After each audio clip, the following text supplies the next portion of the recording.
Telangana private degree PG కళాశాల విద్యార్థుల fee రియంబర్స్మెంట్ను ప్రభుత్వం వెంటనే విడుదల చేయాలని తెలంగాణ ప్రైవేటు డిగ్రీ పీజీ కళాశాల మేనేజ్మెంట్ అసోసియేషన్ అధ్యక్షులు సూర్యనారాయణ రెడ్డి డిమాండ్ చేశారు.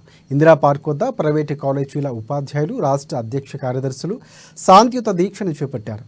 వైఎస్ రాజశేఖర రెడ్డి హయాంలోనే విద్యార్థులు ఫీజు రియంబర్స్మెంట్ను ప్రారంభించారని గుర్తు చేశారు.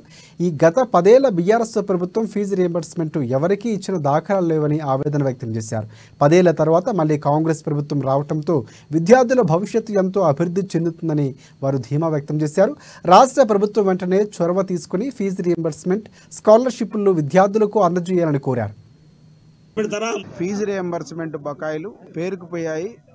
ఈ 3 సంవత్సరాల్లో ప్రతి సంవత్సరం నాన్ ప్రొఫెషనల్ కోర్సెస్ సంబంధించిన కాలేజ్ అంటే జూనియర్, డిగ్రీ, పీజీ కళాశాలకు సంబంధించి ప్రతి సంవత్సరం ఉన్న స్కాలర్షిప్ బడ్జెట్ 2500 కోట్లలో 40% మాత్రమే పెద్ద సంఖ్యలో ఉండే నాన్ ప్రొఫెషనల్ కోర్సెస్కు కేటాయించవలసి ఉంటుంది. అందులో 1000 crores 2500 కోట్లలో 1000 crores ఈ నాన్ ప్రొఫెషనల్ కోర్సెస్ సంబంధించిన 9 లక్షల మంది విద్యార్థులు, 1,50,000 మంది స్టాఫ్ అండ్ మేనేజ్మెంట్ ఆధారపడి ఉన్న ఈ నాన్ ప్రొఫెషనల్ కోర్సెస్ సంబంధించి కేటాయించే బడ్జెట్ 1000 కోట్లు.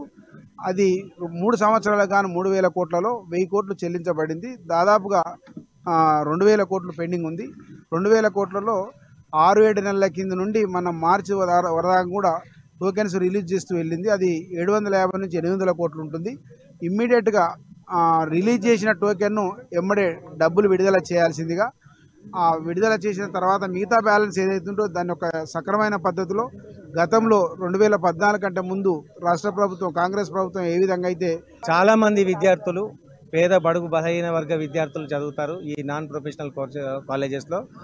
ఈ నాన్ ప్రొఫెషనల్ కాలేజెస్ కింద junior, degree and PG colleges ఉంటాయి. ఇందులో junior, degree and PG colleges దాదాపుగా 2,500 కాలేజెస్ వరకు ఉంటాయి.